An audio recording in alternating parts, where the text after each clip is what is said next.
I'm excited for you to tell me what you think so far. Where'd this volume leave off again? I forgot. Right, so it left off where Moki and Aki found... Son of a... Mateo, did you move my stuff again? Natsuko's voice resonates out of the closet. I peer inside. All of Natsuko's books are lined up on the top shelf. I had to. The teacher got mad at me for taking up so much space in the closet. So I cleaned up a bit and moved some stuff around. Ah, I see. And what part of your brain decided to take the shortest guy's stuff and put it on the freaking top shelf? Oh, stop whining. All of your crap is still there. Just get it. I look up. The top shelf is far above Natsuko's head. Honestly, how does Mateo expect him to be able to reach? I watch as Natsuko makes a futile hop trying to figure out how to reach it. He finally turns to me.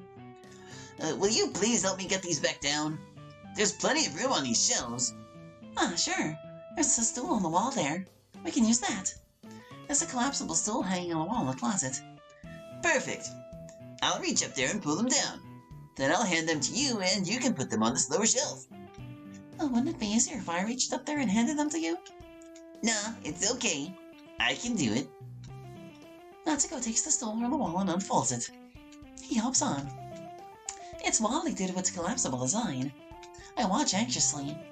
I'm not much taller than him, but I could definitely reach the boxes more easily. Standing on the stool, Natsuko's fingertips reach the top shelf. He uses his fingers to scoot one of the smaller boxes to the edge of the shelf. The box suddenly tips. I barely catch it before it falls to the floor. The stool wobbles. Losing his balance, Natsuko jumps down. Thankfully, he was able to stay on his feet. Having almost fell, he's clearly a bit shaken. I slide the box on the lower shelf and turn to him. You all right? Yeah. So you know that idea I had a few minutes ago that was perfect and actually made sense? Maybe we should just go with that. Reach the bigger boxes for me. Pretty please. Aw, why does he have to be so cute and innocent looking? Well, he said please. I smile and nod. Of course. But I'm not standing on that stool. I don't trust it. I'm using a chair instead. But all the chairs in here have desks attached to them. You won't be able to fit one of those in the closet. Good point. Let's see. I scan the classroom. Aha! I spot a computer chair behind the teacher's desk. I roll it on its wheels back to the closet. Is that safe? It swivels and rolls. You're gonna get hurt. Not if you hold it steady. Come here. Natsuko comes over and grabs the back part of the chair, bracing it with his body weight. I climb up on the seat and slowly stand, trying to keep my balance. The chair only moves once under my weight, but Natsuko steadies it instantly. I gotcha. Great. We'll be able to do this in no time. Yeah. I reach up and grab the first box of comics. It's not very heavy, so I'm able to bend down and slide it onto the lower shelf. I wrap my arms around the bigger box. Whoa, this one is very heavy. Oof. Hey, Natsu. This box weighs a ton. I won't be able to bend down to that shelf without falling. Here, I'll try to take it. I bend down as far as my strength will allow. But I don't feel Natsuko taking the weight off of the box. Or weight of the box. Hurry up, man! This stuff is heavy! My arms start shaking. The only thing I get from Natsuko is a weird sounding grunt. What the hell is he even doing? Hey, Natsu! I turn my head around a bit and look it down. I see Natsuko, eyes wide, cheeks red, and mouth agape, looking right at my skirt. Gah! Crap! I forgot I was still in school uniform. And while I usually keep my blazer tied around my waist as a shield, it must have come untied at some point because I suddenly feel very exposed. There's no doubt he can see everything. I have never asked him to do this if I had remembered just what the hell I was wearing. Hey! What do you think you're doing down there? Stop it! Finally snapping out of it, Natsuko suddenly realizes what he's just been caught doing. I'm sorry. I won't look. Natsuko turns away and covers his face with both hands, letting go of the chair. It instantly starts to swivel and roll. Yeah! Natsu, grab the chair! I'm sorry. I didn't mean to look. Dude, just grab the chair! I'm sorry. I want to help. He must have uncovered his eyes for a split second because I hear him exclaim again. Oh God! I'm sorry! I looked again! I don't care anymore! Just grab the chair! I'm trying! I briefly noticed Natsuko blindly grabbing at the air around the chair. He can't bring himself to open his eyes long enough to stop it from moving. Ah! Hallie! I've got you! The chair finally rolls out from under me. Frantically, Natsuko tries to catch me. The box topples out of my hands and the books go flying. The full force of my body throws Natsuko to the ground. A whole bunch of books pelt us in the face and head. I try to shield the back of my head with my hands. My body had definitely felt that one. I slowly come to my senses. I sit up, pressing my arm down into what I think at first to be the floor beneath me. Good! I hear an exasperated grunt. I look down to realize it's not the floor I'm sitting on. I glare at Natsuko momentarily before grabbing him by the lapels of his blazer and jerking its upper half up off the ground. He looks nervously into my eyes, his face still blazing red. Natsu, when I tell you to grab the chair, you grab the friggin' chair! I shake him back and forth with each syllable. I'm sorry! He manages to whine pathetically between each shake. I release my grip, dropping him back on the floor. Then I pound my fist into his chest. Oomph! And that's for being a pervert! I place both the hands on his chest and press my body weight against them, hoisting myself up. Natsuko gives another groan as I step on him on my way to the nearest desk, where I drop myself in the seat. Everything all right over here? I thought I heard something. Everything is peachy keen. I practically scream the last part in rage. Oh. I stand up from the desk, even though my legs are now as wobbly as that stool. Next time the teacher asks you to clean the closet, leave Natsu's stuff on the middle shelf from now on. Unless it's your desire to kill off your club members one by one. Jeez. You sure do like to exaggerate things, don't you, Hallie? Spoken like someone who didn't see me plummet face first to the floor. Mateo leans over and inspects my face very closely. Well, you certainly don't look like you've damaged that pretty little face of yours. So why worry? I blush intensely as Mateo gives an amused chuckle before returning to the front of the room. The compliment catches me so off guard that I forget to mention Natsuko's little stunt. I look down at him. He's still laying on his back on the floor, staring forlornly at the ceiling. I gingerly approach him and kneel down. He turns his head the other way. Thanks. For not telling Mateo, I mean. I really am sorry, you know. Yeah, well, you're lucky I didn't say anything. Even though it was kind of my fault. But if you try to pull that crap again, I'll... Natsuko's face suddenly becomes indescribably sad. My eyes travel in the direction he's looking, and it immediately becomes clear why. Oh no! I quickly reach over and pick up one of the books that's scattered on the floor. There's a long diagonal crease on one of the pages. I desperately try to smooth it out. Crap! I must have landed on the page. I try a bit more to fix the crease, but I can't get it out. Suddenly, Natsuko reaches over and takes my wrist gently. Hey, it's okay. Don't worry about it. His voice is calm and quiet. It somehow sounds deeper than usual. But it's your childhood. He chuckles sadly and looks down. Yeah, well, I never said it was the best childhood. He seems so distant all of a sudden. Natsu, this isn't about the manga, is it? Still on the floor, he curls up on his side and turns away from me completely.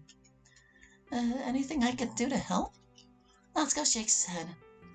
Do you want to talk about it? Every day. It's just the same thing. I just want to come to the club and I just want to be... He falls silent. I stare helplessly. Whatever anger I was feeling regarding his little peep show has dissipated.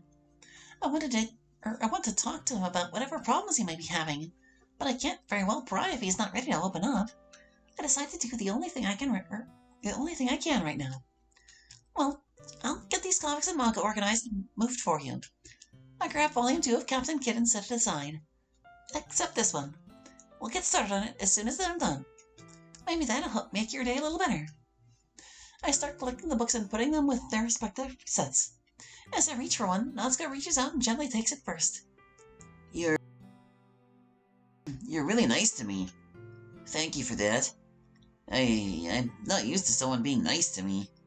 I appreciate it. I have a lot of respect for you. Remember, there's no height limit on being a cool and interesting person. Natsuko smiled sadly. I don't know what might have happened to him today, but helping boost his self-esteem is the least I can do. The next couple of minutes are quiet as we begin to gather the scattered books. We place them in the correct order. We hoist the box together and set it on a shelf near a shelf Natsuko can comfortably reach. There we go. I get up the courage to stand on the wobbly stool and get the rest of the boxes down. All right, that should do it. I hop off the stool. Thanks again, Hallie. Anytime. Natsuko is holding the volume I set aside. Shall we? He smiles a little.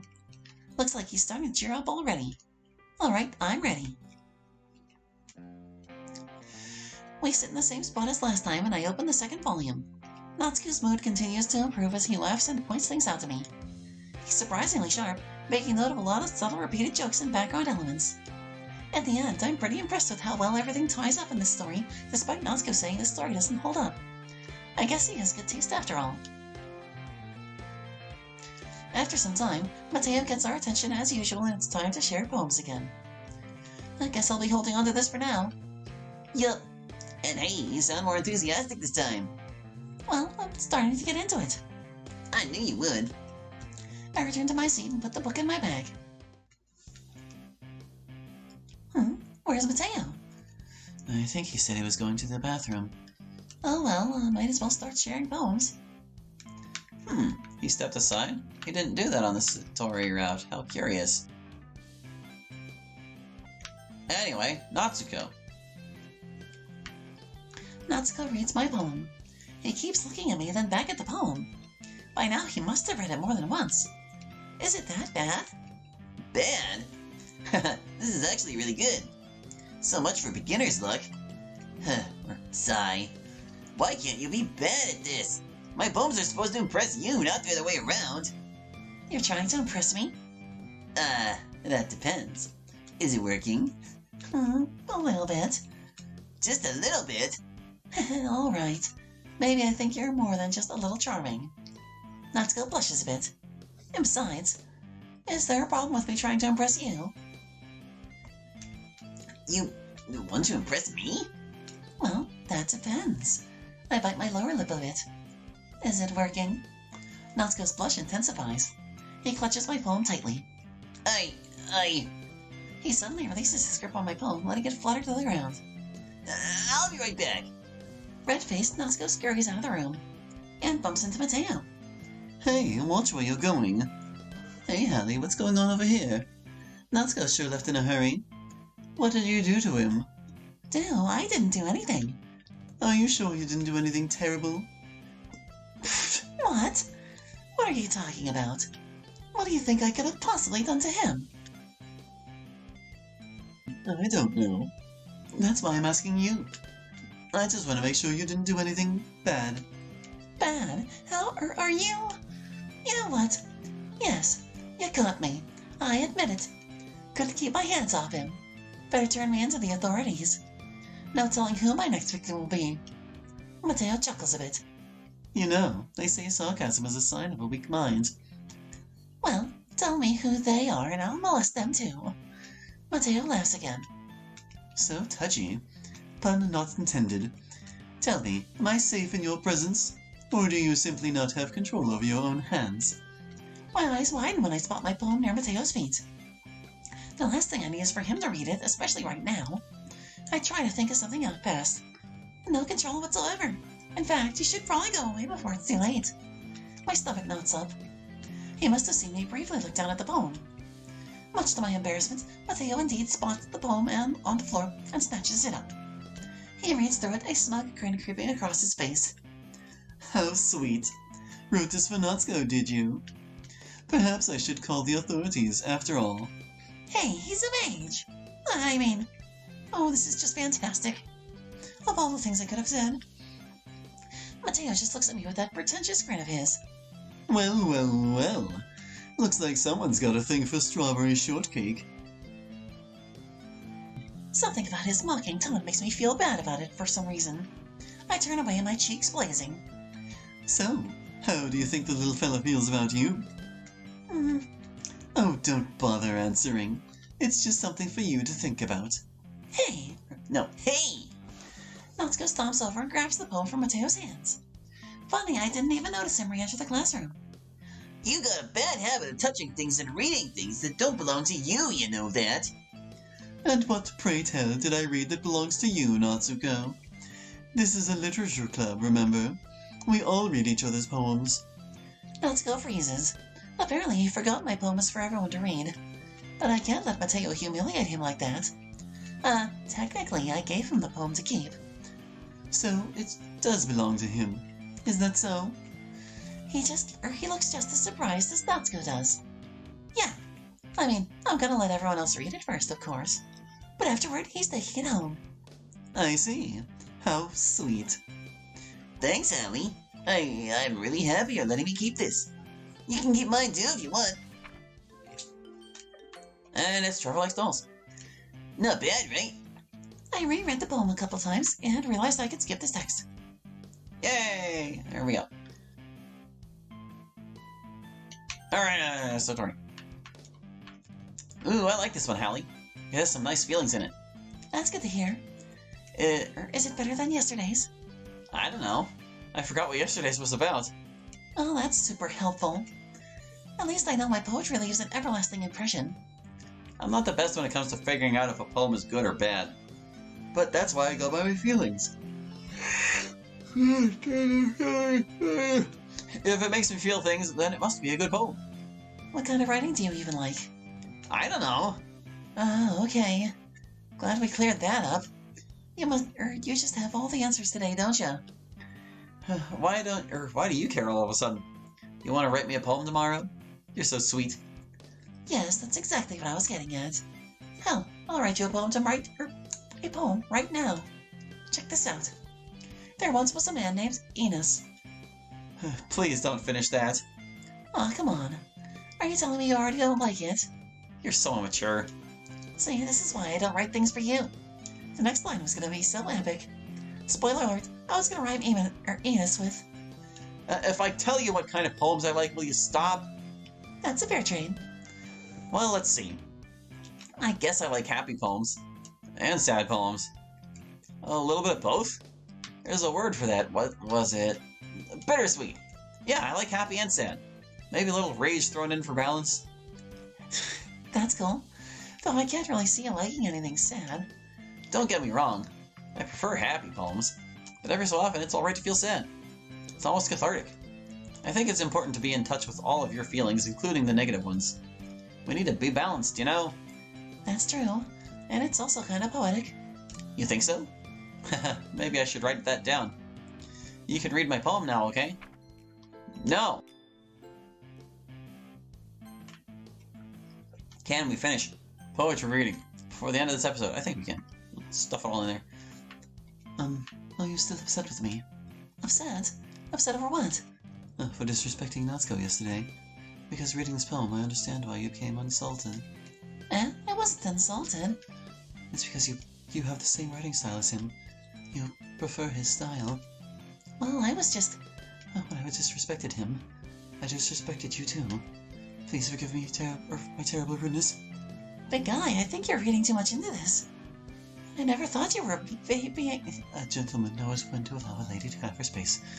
Well, geez. Does a gentleman know when to allow a lady to finish a damn sentence? Please do not feel forced to be around me unless it's what you wish. But I can see that's not the case. No need to express any concern. I always have my books. Yuri bows politely and returns to his desk. Well, crap! He didn't even give me a chance to explain. I like Yuri, but he seems to be incapable of listening to anyone when his mind has already made a decision. I sigh to myself. I guess I have to accept that this is just the way he is, regardless of how frustrating it is. He clearly wants to be left alone now, so I'll acquiesce to his way. And obviously, Mateo. Bye. Aw, I see you managed to tear yourself away from Natsuko for a few moments. Glad to see you two are getting along so well. Anyway, since we've already gotten your poem out of the way, feel free to read mine. I personally like the way it turned out. I'm sure you will too. Yeah, right. Nah. Stupid, dumb. And you're stupid, dumb. That's my opinion on that. Can we get through the skipping before the end of the episode? Maybe. Had to do a short session this time because I got a few extra episodes out of Afterimage that I didn't expect. Walking home with Natsu, huh? Why is the mere thought of that making my heart pound? I mean, it sounds like it'd be a lot of fun. And he is cute. He's pretty fun to be around, isn't he? Yes, very much so. Did you want to crack at him first? Jeez, you know that's not what I mean. Why even speculate about something that's never going to happen? Eh? What do you mean? Wasn't that our goal from day one? You pick your favorite member and I help you win him over. Remember?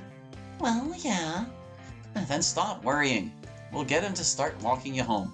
It'll only be a matter of time until... Until what? You know, until he won't need me anymore. Need you? Sorry, that wasn't part of the plan. You're just trying to hook me up with one of your friends. They're not meant to be a replacement for you. No one could possibly take your place. Yeah, if you say so. We split off at our junction. I watch him leave and I'm left feeling awkward and concerned. Why does it feel like Satori is starting to get regret helping me? I hope it doesn't occupy his mind too much. I'd hate for him to make himself sad over it. The festival is only a few days away. Who knows what will happen in that time? Alright, now that's where we'll cut it.